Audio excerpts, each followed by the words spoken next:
ለአምስተኛ ጊዜ ብልጽግና አስቸኳይ አዋጅ ሊያውጅ የውስጥ ኃይሎች ናቸው በዋናነት እዛው በዛው የሚመታቱት። እጅ ሰጣችሁ ማለት ብልጽግና ከዚህ በኋላ የጤና መኮንኑን የሚጫወትበት ልክ እንደ ቀበሌ ሚኒሻ ነው።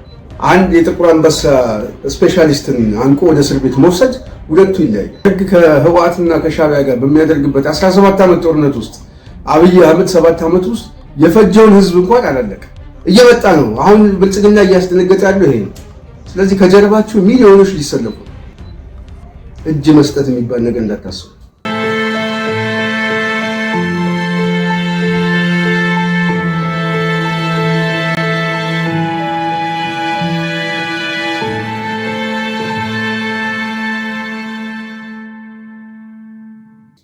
ሰላም ጤና ይስጥልኝ አድማጭ ተመልካቾቻችን፣ የጽናት ሚዲያ ቤተሰቦች በመላው ዓለም የምትገኙ እንደምን ቆያችሁ እንደምን ሰነበታችሁ እያልኩ ጽናት ሚዲያ ወደ እናንተ በየጊዜው የሚቀርበው ፕሮግራም አሁን ጀምረናል። እስከ ፕሮግራማችን ፍጻሜ አብራችሁ እንድትከታተሉ እንደከዚህ በፊት እየጠየቅኩኝ ጽናት ሚዲያን ሁላችሁም ላይክ፣ ሼር፣ ሰብስክራይብ በማድረግ ከጎናችን እንድትቆሙ ጽናትን ወደ ህዝብ እንድታዳርሱ ሀሳብ አስተያየታችን ለጭቁን ህዝባችን እንዲደርስ በእናንተ በኩል ያለውን ትብብር ከምን ጊዜም በላይ አጠናክራችሁ እንድትቀጥሉ ሁሉ ጊዜ የምናሳስበው ለዚህ ነው። ጽናት ሚዲያን ደግፉ። ጽናት የህዝብ ድምፅ ነች፣ የተገፉት ድምፅ ነች፣ የህሊና እስረኞች ድምፅ ነች። ፍትህ ላጡ፣ ነፃነት ላጡ፣ በገዛ ሀገራቸው ለተገፉ ዜጎች ሁሉ ድምፅ የምትሆን ሚዲያ ነች። ይህ ሚዲያ ማሳደግ አለብን ብዬ አምናለሁ። ለዛ ደግሞ ከጎናችን ቁሙ የሚል መልእክት አስተላልፋለሁ።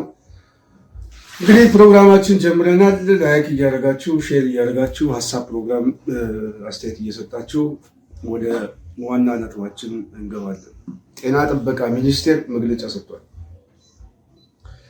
እንግዲህ እንደምታውቁት ባለፉት ጥቂት ቀናት ውስጥ የጤና መኮንኖች በዋናነት አለባቸው የኑሮ ጫና አኳያ መንግስት እየፈጸመ ያለው በዋናነት የጤና ማዕከሉን እድገት ታሳቢ ያደረገ ለውጥ በህይወታችን ውስጥ እያየን አይደለም። ስለዚህ ደሞዛችን ያንሳል፣ ያለንበት ሁኔታ ከግምት የገባ አይደለም፣ የኑሮ ውድነቱ ከበደን፣ የዳቦ ጥያቄ ይመለስልን በሚል ማስጠንቀቂያ ከሰጡ በኋላ ወደ ህዝባዊ እምቢተኝነት እና ሁሉን አቀፍ የሆነ የስራ ማቆም አድማን የጀመሩት እና ይሄ የመብት ጉዳይ ባደጉት ሀገሮች ምናልባትም ከዚህም የከፋ የአደባባይ የጎዳና ትዕይንት የሚጠይቁ ሀገሮች አሉ። እዚህ ኬንያ እንኳን አጠገባችን ጋር ስንሄድ መሪው ከዚህ በፊት የገባላቸውን ቃል አልፈጸምክም ብሎ እንኳን አደባባይ ላይ የሚወጡበት የተቃውሞ ሰልፍ የሚያደርጉበት ሁኔታ አለ። የውሃ ታሪፍ ጨመረብን ብለው ሰልፍ የሚያደርጉ ሀገሮች አሉ። ኢትዮጵያ ውስጥ እኮ ረሃብ ሰው እየሞተ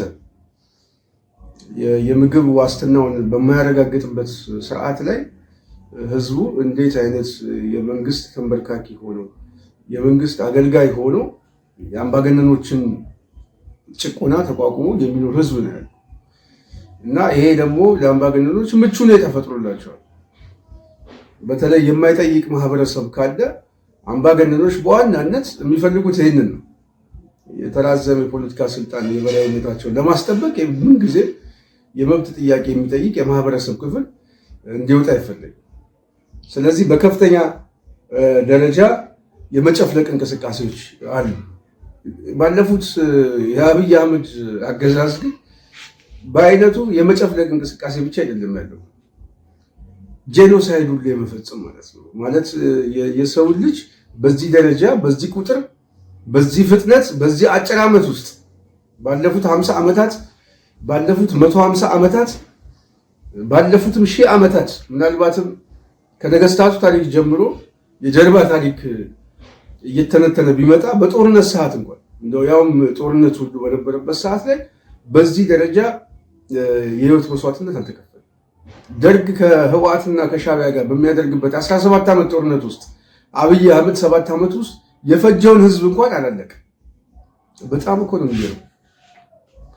ባለፉት 7 ዓመታት ውስጥ በተለይ የዚህ ከጨፌ የመጣው የኦህዴድ ብልጽግና ስልጣን ከያዘ በኋላ የፈጃቸው ኢትዮጵያኖች የፈጀው የሰው ልጅ ቁጥር ከደርግም መንግስት ካለፉት የነገስታቱ ታሪክን አብረን ማወዳደር የማይቻል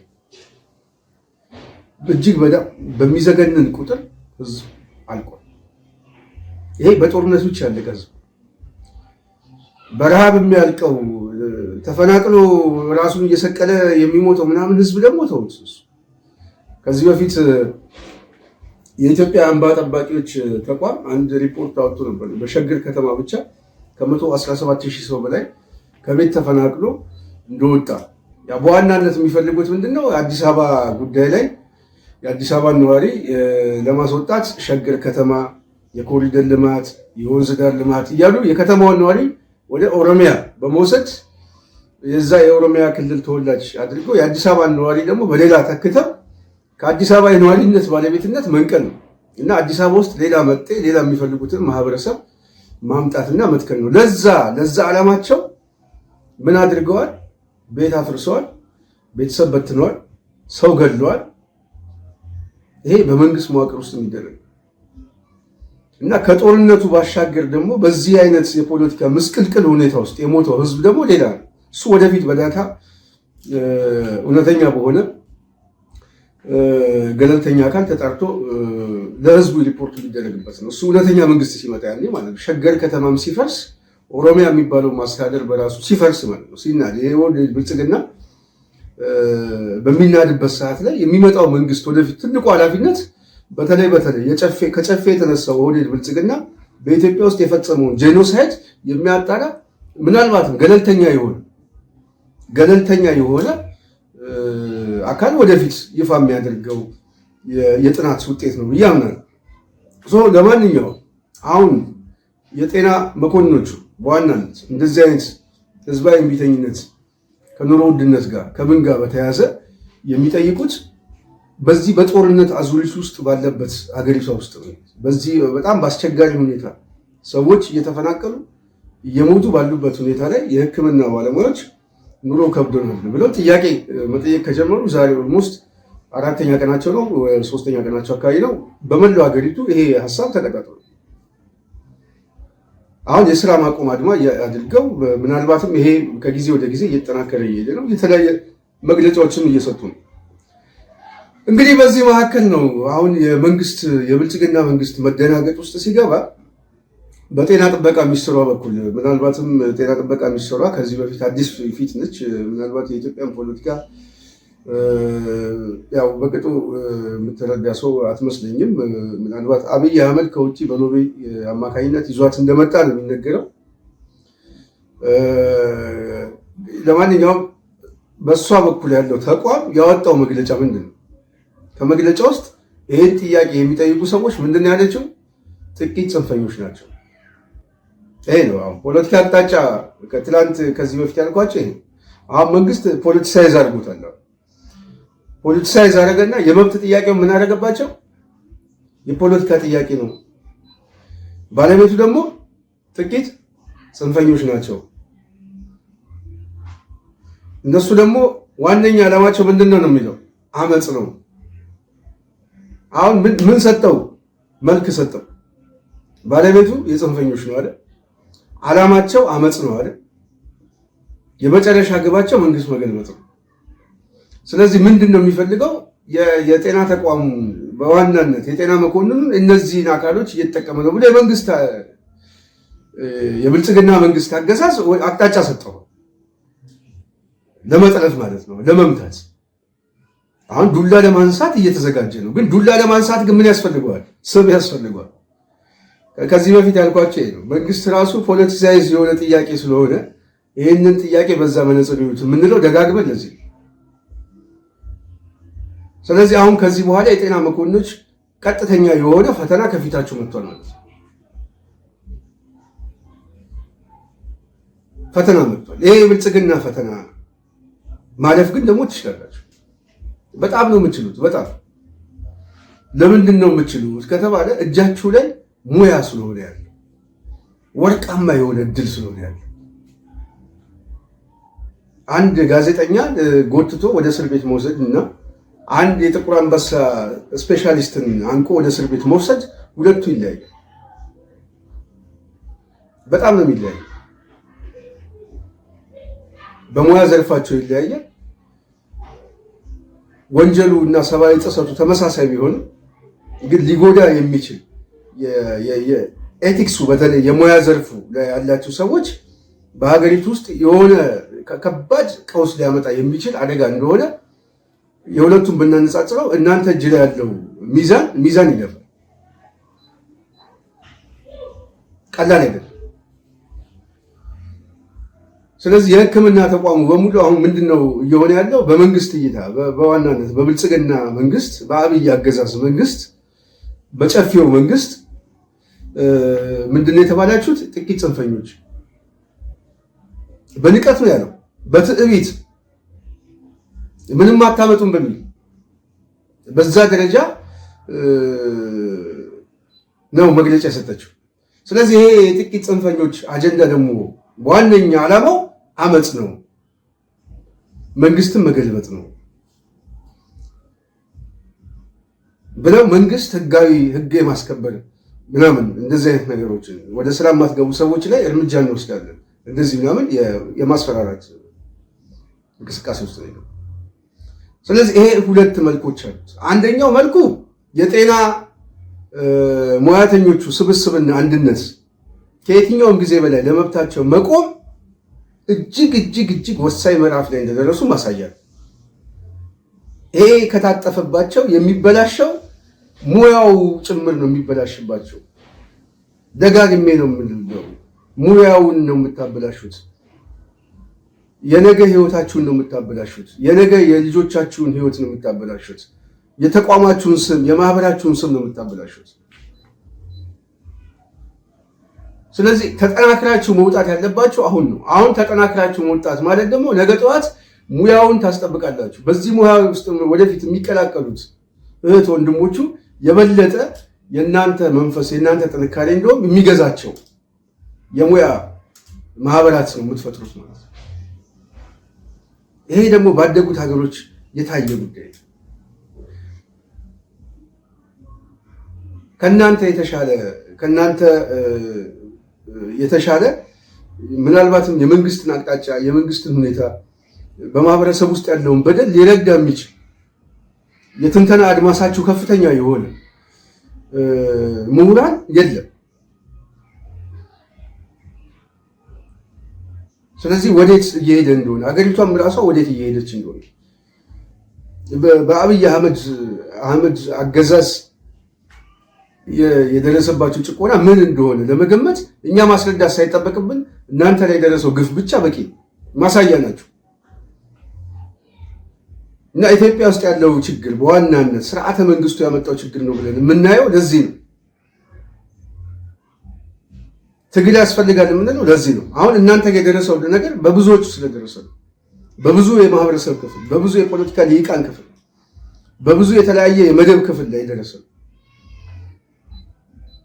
ስለዚህ የሕክምና ተቋማቱ ነው ምንድነው ያደረገው ማለት ነው? ለማጥቃት አብይ አህመድ የመጀመሪያውን መግለጫ ወጥቷል። ስለዚህ ከፊታችሁ አስቸጋሪ ጊዜ አለ። አስቸጋሪም ጊዜ ግን ማለፍ ግን ደግሞ ትችላላችሁ። በምን? በአንድነታችሁ፣ በምን? መስዋዕትነት ለመክፈል ባላችሁ ቁርጠኝነት። ወደ ትግል የሚገባው በዋናነት ትግል ተብሎ አንድ ሰው የሚገባው የመብት ጥያቄ ይዞ ነው። ያ የመብት ጥያቄን ይዞ የሚገባ ታጋይ ወይም ደግሞ በዛ አስተሳሰብ ውስጥ ያለ የትኛውም የሙያ መደብ ውስጥም ቢሆን ሊያስበው የሚችለው ዋነኛው ነገር ምንድነው? ይሄን ጥያቄ ስጠይቅ የምጠይቀው ማንን ነው? የምጠይቀው ኃይል ደግሞ መልስ ካልመለሰልኝ ምን ያስከትልብኛል? ያንን ደግሞ ለመቀበል ምን አይነት ኃላፊነት እና ትከሻ አለኝ ብላችሁ መገምገም አለባችሁ። ስለዚህ እናንተ ይህንን ጥያቄ ስጠይቁ የዳቦ ጥያቄያችሁን የመብት ጥያቄያችሁን ነገ ጠዋት ምናልባትም በተረጋጋ መንግስት ውስጥ የሚሆን ባለው ስርዓተ መንግስት ውስጥ የሙያ ኤቲክሱን የሚጠብቅ ማህበርና ተቋማት የበለጠ በመንግስት መነጽር የሚታዩበት ሁኔታ የበለጠ ጠንካራ ሆናችሁ እንድትወጡ ከፈለጋችሁ እንደዚህ አይነት መሰረታዊ የሆኑ የመብት ጥያቄዎችን ስትጠይቁ ሊያስከትልባቸው የሚችለውን አደጋ ከግምት አስገብታችሁ ለዛ ራሳችሁን የምታዘጋጁ ለዛ ሸክም የዞን ቆዳ ያላችሁ መሆኑ በሚገባ ሲገመግም ሲያምን የበለጠ አክብሮት ነው የምታገኙት። ስለዚህ አሁን የብልጽግና መንግስት እናንተን ለመምታት እየመጣ ነው። ጽንፈኞች እያላችሁ ነው። አመፅ ቀስቃሽ ወደ ስራ ማትመልሱ እናግዳቸዋለን እያለ ነው። አብዛኞቹን እያሰረ ነው። እንግዲህ እያያችሁ ነው። በተለያየ ቦታ ላይ እስር ቤትም የገቡ ሰዎች አሉ። ስለዚህ ከፊታችሁ እየመጣ ያለውን ነገር መሻገር የምትችሉት አሁን ነው።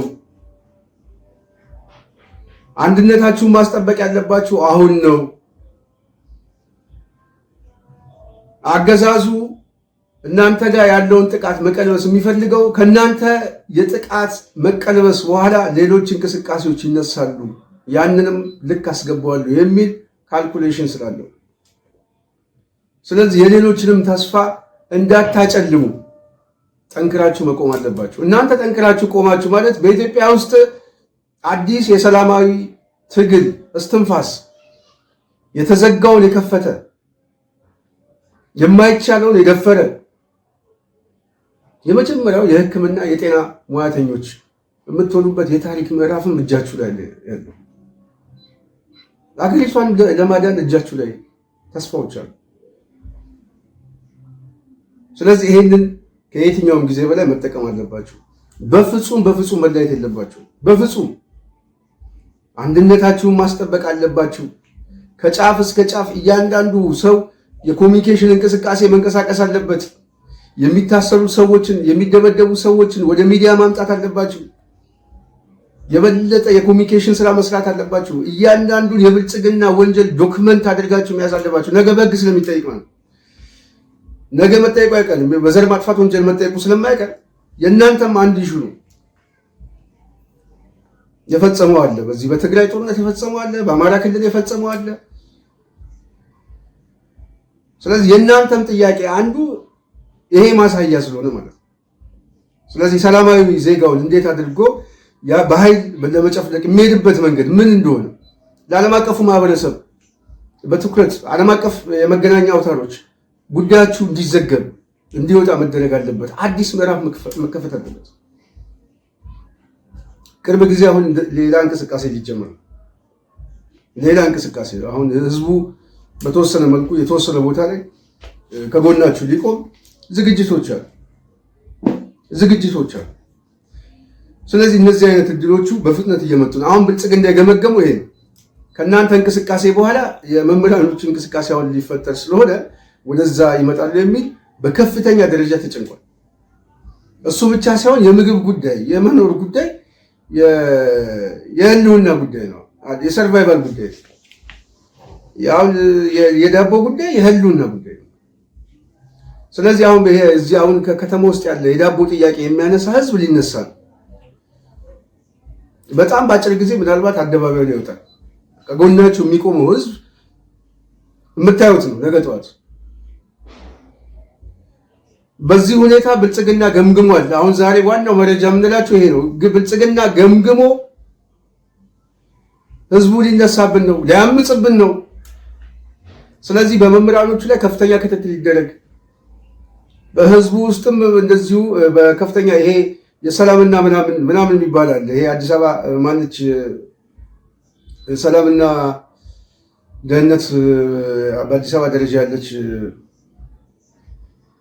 እሷ የምትመራው ግብረ ኃይል እንግዲህ እንቅስቃሴ እየጀመረ ነው። ይሄ አዲስ አበባ ውስጥ ያለውን ተራ አስከባሪ ምናምን የተለያየ ማህበረሰብ ውስጥ ያሉ ሰዎች፣ እድሮች፣ የተለያየ የዕቁብ ማህበራት ምናምን በተለይ ደግሞ ከሹፌሮች ጋር የተያዘ የሹፌሮች ማህበር እና እነዚህ ሁሉ በቃ ወደ አደባባይ ይወጡብናል የሚል ግምገማ አላቸው። የከተማ ባስ ሹፌሮች ራሳቸው በጣም ከፍተኛ ቅሬታ ውስጥ ያሉ ሰዎች አሉ። ከዚህ በፊት የተቀነሱ በዚህ በሸገር ባስ እና አደባባይ ላይ የሚወጡ ሰዎች ይበዛሉ የሚል ግምገማ ገምግሞ ሁለት ነገር ሊወስን መረጃ ልንገዳችሁ ብዬ ነው። አንደኛው ምናልባት ሁኔታው እየባሰ የሚመጣ ከሆነ ያው ይሄ የኢንተርኔት እንቅስቃሴውን ለመዝጋት እንቅስቃሴዎች እንዳሉ እየተሰማ ነው። ሁለተኛው ግን ለጽናት ሚዲያ ግን እየደረሰ ያለው ህዝባዊ እንቅስቃሴው ጉልበት የሚያገኝ ከሆነ የጤና መኮንኖች ጉልበት የሚያገኝ ከሆነ ለአምስተኛ ጊዜ ብልጽግና አስቸኳይ አዋጅ ሊያውጅ ለዛ አንዳንድ ጥናቶችና ዝግጅቶችን እያደረጉ ነው።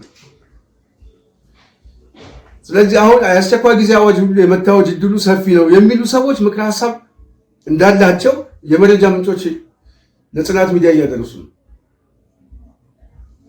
ይሄ አስቸኳይ አዋጅ ደግሞ ሊመጣ የሚችለው ምንድነው? የጸጥታ መዋቅር ውስጥ ያለው ኃይል ሊፈነዳ ይችላል።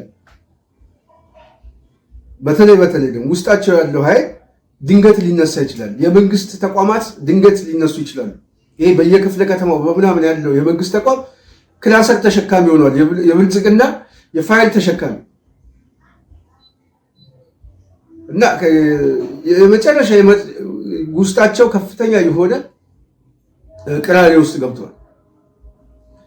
ስለዚህ ይሄ የመንግስት ሰራተኛው ምናልባት የሚነሳ ከሆነ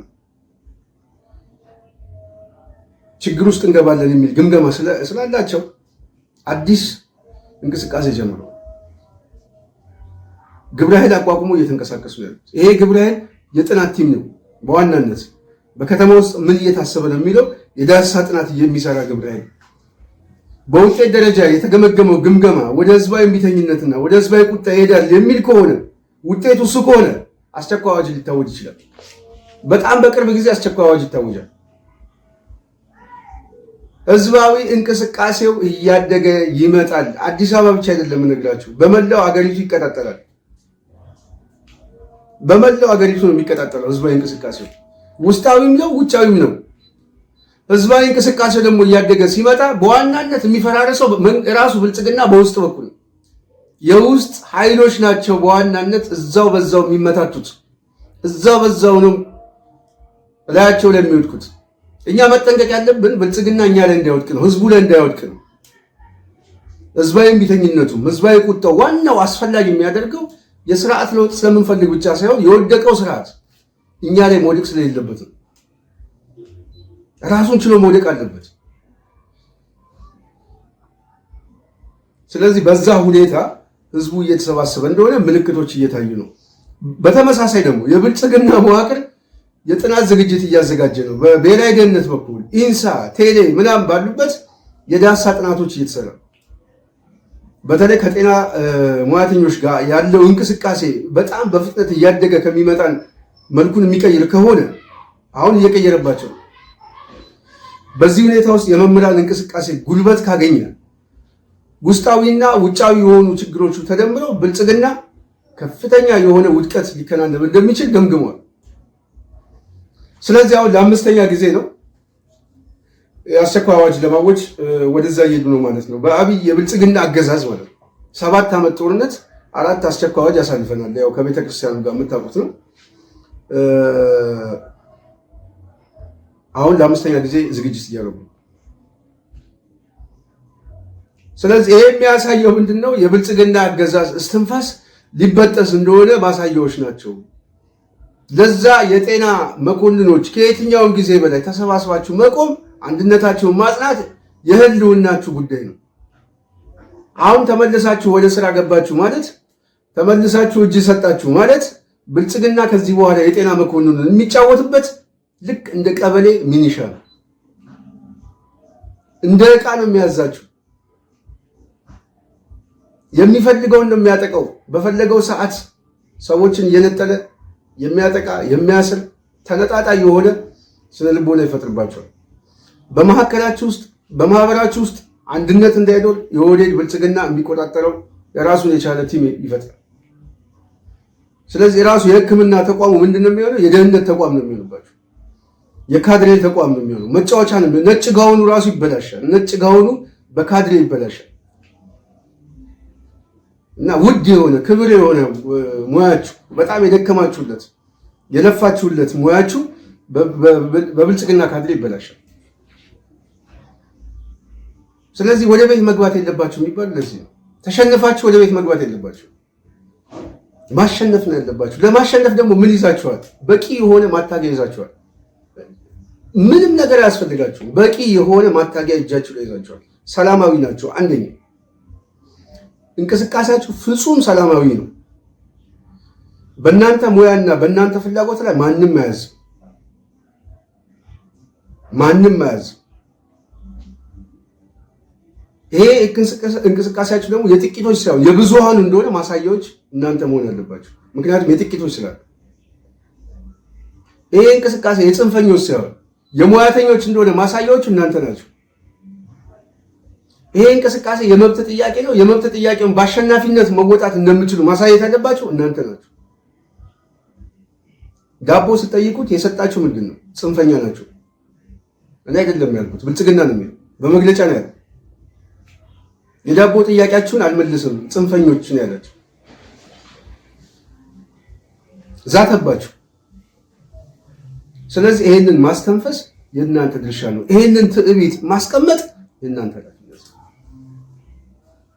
ስለዚህ ይሄንን እንቅስቃሴ በደራጀ እንቅስቃሴ እያሰፋችሁ ስትመጡ ነገ ጠዋት አጠገባችሁ ጋር እየተከተሉ የሚመጡ ኃይሎች አሉ። ከተማው ላይ ከፍተኛ መነቃቃት አሉ። እኔ ዝርዝሩ እንደዚህ ብዬ አልነግራችሁም። አደባባዩ ሊሞላ እየተሰባሰበ ያለ ኃይል አለ። እየመጣ ነው። አሁን ብልጽግና እያስደነገጠ ያለው ይሄ ነው። ስለዚህ ከጀርባችሁ ሚሊዮኖች ሊሰለፉ፣ እጅ መስጠት የሚባል ነገር እንዳታስቡ እና በዛ ሁኔታ ማሰብ አለባችሁ። የመምህራኖች ጥያቄ በጣም በሚገርም ሁኔታ እየተሰባሰበ የሚጠይቁት ጥያቄ ነው። ወደፊትም እየጠየቁ ነበረ፣ ከዚህ በፊትም እየጠየቁ ነው። አሁንም ትልቁ የተፈራ መምህራኖቹ ከዚህ ጋር ይቀላቀላሉ የሚል ነገር ነው፣ የሚጠበቅ ነው።